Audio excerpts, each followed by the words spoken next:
بسم الله الرحمن الرحيم.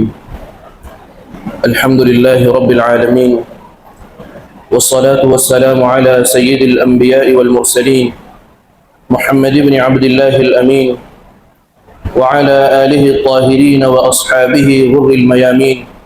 أما بعد، فأعوذ بالله من الشيطان الرجيم. بسم الله الرحمن الرحيم. لن ينال الله لحومها ولا دماؤها ولكن يناله التقوى منكم. وقال تعالى: والأنعام خلقها لكم فيها دفء ومنافع ومنها تأكلون. صدق الله العظيم وصدق رسوله النبي الكريم، ونحن على ذلك لمن الشاهدين والشاكرين، والحمد لله رب العالمين.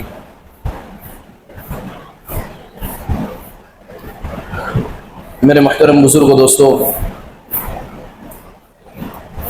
ذوالقعدہ کا مہینہ چل رہا ہے. اس کے بعد جو مہینہ ہے ذوالحجہ، اس مہینے میں خاص طور پر مسلمانوں کی جانب سے دو عمل انجام دیے جاتے ہیں. ایک تو وہ لوگ جن پر حج فرض ہے وہ لوگ حج کی ادائیگی کرتے ہیں، اور جن لوگوں پر قربانی کا فریضہ عائد ہوتا ہے وہ جانوروں کی قربانی ادا کرتے ہیں. لیکن ہم دیکھتے ہیں کہ جب بھی اس طرح کے مواقع آتے ہیں اور جب بھی عید الاضحیٰ کا موقع آتا ہے، بقرعید کا موقع آتا ہے، تو طرح طرح کی باتیں پورے سوشل میڈیا پر اور سوشل میڈیا پلیٹ فارمز پر کئی باتیں گردش کرنے لگتی ہیں اور کئی سوالات ہمارے سامنے آ جاتے ہیں. ایک سوال تو یہی کر دیا جاتا ہے کہ مسلمان جانوروں کی قربانی کر کے جانوروں پر ظلم کرتے ہیں، کہ مسلمان جانوروں کی قربانی دے کر جیو ہتیا کرتے ہیں، ایک جیو کو مار دیتے ہیں. اور دوسرا ایک اور سوال ہمارے سامنے رکھ دیا جاتا ہے، ایک اور سوال اور ایک اور اعتراض ہمارے سامنے پیش کر دیا جاتا ہے. وہ یہ کہ جب ہم جانوروں کی قربانی دے رہے ہوتے ہیں تو سوال سامنے رکھ دیا جاتا ہے کہ آپ بے زبان جانوروں کی قربانی دیتے ہیں اور لاکھوں کروڑوں روپے آپ اس میں خرچ کر دیتے ہیں. اس سے اچھا ہے کہ آپ جانوروں کی قربانی کے بجائے مسلمانوں کو چاہیے کہ اسکول بنا لیں، مسلمانوں کو چاہیے کہ ہسپتال بنائیں، مسلمانوں کو چاہیے کہ یونیورسٹی بنائیں. یہ اپنی رقم کو مسلمان جانوروں کی قربانی میں فضول خرچ کر دیتے ہیں، بیجا خرچ کر دیتے ہیں. تو یہ دو سوال اور یہ دو اعتراضات شروع سے لے کر اب تک اور آئندہ بھی کیے جاتے رہیں گے. آج کا جو ہمارا موضوع ہے وہ انہی دو سوالوں کے درمیان گھومے گا اور انہی دو سوالوں کا جواب مجھے دینا ہے. سب سے پہلی بات تو ہمیں یہ سمجھنا چاہیے کہ کیا مسلمان بغیر گوشت کھائے مسلمان نہیں رہ سکتا؟ کیا اسلام میں گوشت کھانا یہ لازم ہے، ضروری ہے، فرض ہے کہ ایک مسلمان بغیر گوشت کھائے مسلمان رہ ہی نہیں سکتا؟ ایسا نہیں ہے. اسلام میں اسلامی تعلیمات پر عمل کرنے والا ایک مسلمان سبزی پالک کھا کر بھی اچھا مسلمان رہ سکتا ہے.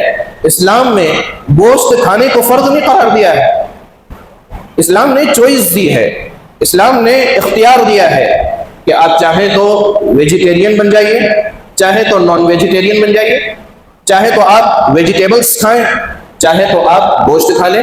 یہ اختیار ہے. اللہ کے نبی صلی اللہ علیہ وسلم کی اس عرب میں آپ کی بعثت ہوئی اور آپ صلی اللہ علیہ وسلم کو جو دین دے کر بھیجنا تھا اور آپ کو جو دین دے کر بھیجا گیا یہ مکمل اسلام کی تکمیل ہونی تھی. عام طور پر لوگ یہ سمجھتے ہیں کہ اسلام 1400 سال پہلے آیا ہے. ایسا نہیں ہے. اسلام کی تمام تعلیمات یہ 1400 سال پہلے مکمل ہو گئی ہے حضور صلی اللہ علیہ وسلم پر. ورنہ قرآن مجید کو آپ اٹھا کر دیکھیے، حضرت ابراہیم علیہ السلام کے بارے میں قرآن کیا کہہ رہا ہے؟ قرآن مجید کہہ رہا ہے کہ حضرت ابراہیم علیہ السلام حنیفا مسلمہ، کہ وہ اللہ کے عبادت کرنے والے تھے اور اللہ کی یکسو ہو کر عبادت کرنے والے تھے اور مسلم تھے. مسلمان کا کیا معنی؟ مسلم کے کیا معنی؟ مسلم کے معنی ہے فرما برداری کرنے والا، اطاعت کرنے والا. اگر ایک مسلمان اسلامی تعلیمات کی مکمل تابع داری کرتا ہے، مکمل فرما برداری کر رہا ہے، اللہ کے احکامات پر مکمل عمل کر رہا ہے، تو وہی سچا پکا مسلمان ہے.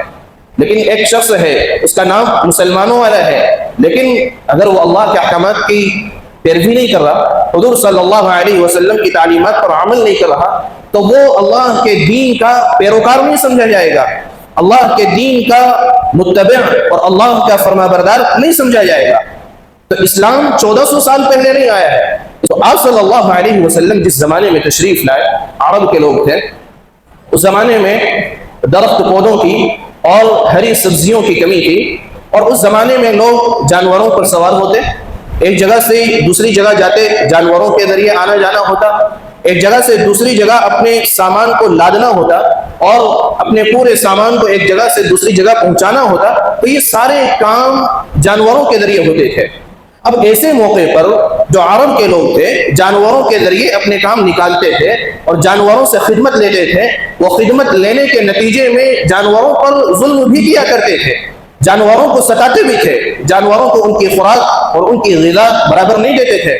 حضور صلی اللہ علیہ وسلم نے کئی احکامات جاری کیے جانوروں پر ظلم کے تعلق سے۔ حضور صلی اللہ علیہ وسلم نے پہلی بات ارشاد فرمائی کہ کوئی بھی جانوروں کے منہ پر کوئی نہیں مارے گا، دوسری بات یہ کہ جانوروں کو کوئی نہیں داغے گا، تیسری بات یہ کہ جانوروں پر صرف جتنا بوجھ وہ اٹھا سکتے ہیں صرف اتنا بوجھ ان پر لادا جائے گا، ان کے بوجھ سے زیادہ بوجھ ان پر لادنے کی اجازت نہیں ہوگی۔ حضور صلی اللہ علیہ وسلم نے یہ بھی بات ارشاد فرمائی کہ جانوروں کے ساتھ سلوک اور رواداری اور جانوروں کے ساتھ رحم دلی یہ آخرت میں بھی ثواب کا ذریعہ ہوگی، اور جانوروں کے ساتھ بدسلوکی، جانوروں کے ساتھ ظلم، جانوروں کے ساتھ زور زبردستی یہ آخرت میں عذاب کا ذریعہ بنے گی۔ خود ایک موقع پر حضور صلی اللہ علیہ وسلم کے پاس ایک اونٹ اپنی شکایت لے کر آیا۔ آپ نے دیکھا کہ اس اونٹ کا جو پیٹ ہے اس کی پیٹھ سے لگا ہوا ہے، پیٹ بالکل پیٹھ سے چمٹا ہوا ہے، لگا ہوا ہے، اور وہ بوجھ اٹھانے کی وجہ سے بالکل لاغر ہو گیا ہے، بہت زیادہ کمزور ہو گیا ہے۔ حضور صلی اللہ علیہ وسلم نے اس کے مالک کو بلوایا اور آپ صلی اللہ علیہ وسلم نے بڑی تاکید کے ساتھ اس کی تنبیہ فرمائی، اور حضور صلی اللہ علیہ وسلم نے اونٹ کے ساتھ بہترین سلوک اور بہترین رواداری کا معاملہ کرنے کا حکم دیا۔ اسی طرح ایک شخص کو دیکھا کہ اس نے گوریا پکڑ رکھی ہے اور بس اس کو پریشان کر رکھا ہے، کوئی مقصد نہیں ہے پکڑنے کا۔ حضور صلی اللہ علیہ وسلم نے اس موقع پر بھی اس شخص کو منع فرمایا۔ آپ صلی اللہ علیہ وسلم نے فرمایا کہ جن جانوروں سے انسان کا کوئی کام نہ نکلتا ہو انہیں قتل کرنے کی کوئی اجازت نہیں ہے، ان کو مارنے کی کوئی اجازت نہیں ہے۔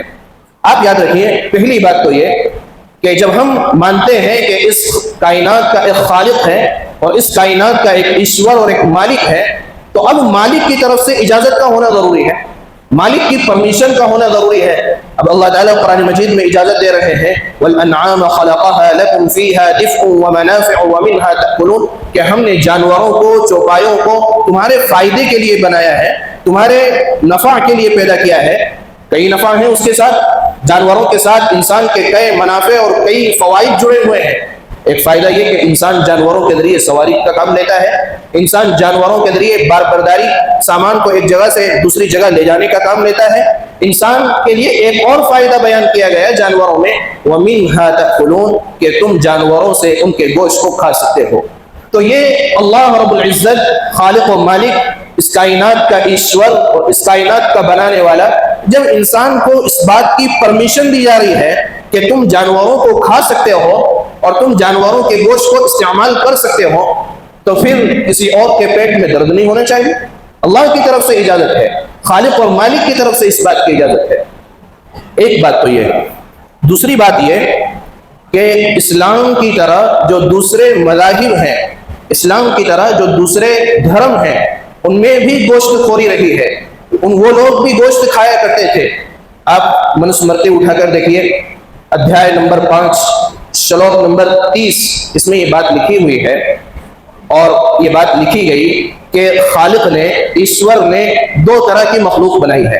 اس دنیا میں 2 طرح کی مخلوق بنائی ہے۔ ایک مخلوق تو وہ جو کھانے والی ہے، اور ایک مخلوق وہ ہے جس کو کھایا جا سکتا ہے۔ اب کھانے والی مخلوق کھائے جانے والی مخلوق کو کھا لے تو اس میں کوئی گناہ نہیں ہے، کوئی پاپ نہیں ہے، اور یہ کوئی ظلم نہیں ہے۔ یعنی انسان ان جانوروں کو کھا لے جن کو کھایا جا سکتا ہے، تو ان جانوروں کے کھانے میں کوئی حرج نہیں ہے، ان جانوروں کے کھانے میں کوئی ظلم نہیں ہے۔ تیسری بات یہ کہ جو لوگ کہتے ہیں کہ گوشت کھانا اور جانوروں کی قربانی دینا یہ جیو ہتیا ہے. یہ ایسے لوگوں کی اور ایسے جانوروں کی جان لینا ہے جن کے اندر جیون ہوتا ہے، اور جو جیو ہیں ان کی ہتیا کرنا ہے. بات سمجھنے کی ہے، آج یہ جو دور ہے یہ سائنس کا دور ہے. آج کا دور سائنسی تحقیقات کا دور ہے. تو سائنسی تحقیق نے یہ ثابت کر دیا ہے کہ جس طرح ایک انسان میں جان ہوتی ہے، جس طرح جانوروں میں جان ہوتی ہے، جس طرح بیل، بکری، بھینس اور شیر، چیتا، گیدڑ میں جان ہوتی ہے، اسی طرح پیڑ پودوں میں بھی جان ہوتی ہے، اسی طرح سبزیوں میں بھی جان ہوتی ہے، اسی طرح ویجیٹیبل میں بھی جان ہوتی ہے.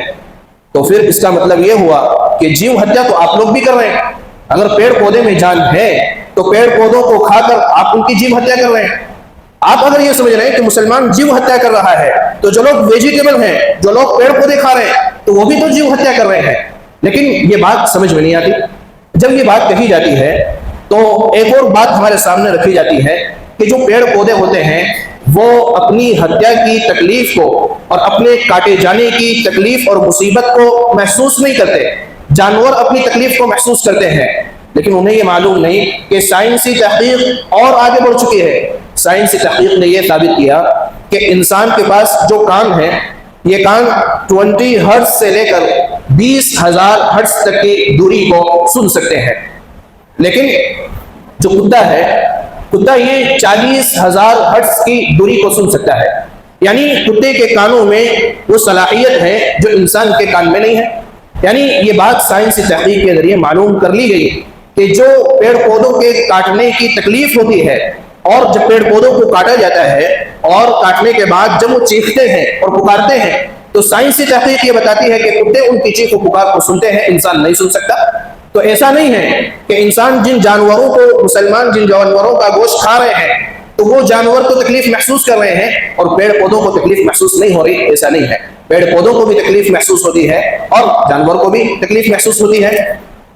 ایک اور بات یہ ہے کہ آپ قدرت کو دیکھیے، نیچر کو دیکھیے، فطرت کو دیکھیے. اللہ تعالیٰ نے انسان کی جو باڈی بنائی ہے، انسان کی باڈی میں اللہ تعالیٰ نے دو باتیں رکھی. ایک تو یہ کہ انسان کو جو دانت دیے ہیں، آپ انسان کے دانت کو دیکھیے، اور ایک طرف ان جانوروں کے دانت کو دیکھیے جو صرف چارہ کھاتے ہیں، جو صرف پیڑ پودے کھاتے ہیں، اور ایک طرف ان جانوروں کے دانتوں کو دیکھیے جو گوشت کھاتے ہیں، چیر پھاڑ کر کے کھاتے ہیں. آپ دیکھیں شیر کو، آپ دیکھیں کتے کو، آپ دیکھیں بلی کو، آپ گیدڑ کو دیکھیں، چیتے کو دیکھیں. آپ جب ان کے دانتوں کو دیکھیں گے تو ان کے دانت نکیلے ہیں، اور یہ نکیلے دانت گوشت کو پھاڑنے میں مدد کرتے ہیں. اسی طریقے سے آپ گائے، بیل، بھینس، بکری، بکرے کے دانت کو دیکھیے. ان کے دانت فلیٹ ہیں، چپٹے ہیں، یہ گوشت نہیں کھا سکتے، یہ گوشت کو پھاڑ نہیں سکتے. اور اللہ تعالیٰ نے انسان کو دونوں طرح کے دانت عطا فرمائے. انسان کو دانت دیے گئے نکیلے بھی، اور انسان کو دانت دیے چپٹے بھی. تو قدرت اور فطرت اور اللہ کی یہ طاقت اور دانتوں کی اس انداز کی یہ بناوٹ اس بات کو بتلاتی ہے کہ انسان گوشت بھی کھا سکتا ہے اور انسان ویجیٹیبلز بھی کھا سکتا ہے، انسان ساگ سبزی بھی کھا سکتا ہے اور انسان گوشت بھی کھا سکتا ہے. اور تھوڑا آپ آگے چلیے، آپ کو معلوم ہوگا کہ اللہ تعالیٰ نے انسان کا جو ہاضمہ بنایا ہے اور جو پاچن سسٹم بنایا ہے، آپ ان جانوروں کا پاچن سسٹم اور ان جانوروں کا ہاضمہ دیکھیے جو چارہ کھاتے ہیں، گھاس پھوس کھاتے ہیں. ایسے جانور کبھی بھی گوشت کو ڈائجسٹ نہیں کر سکتے. اگر کسی طریقے سے ایسے جانوروں کے پیٹ میں گوشت اتار دیا جائے تو وہ گوشت کو ڈائجسٹ نہیں کر سکتے.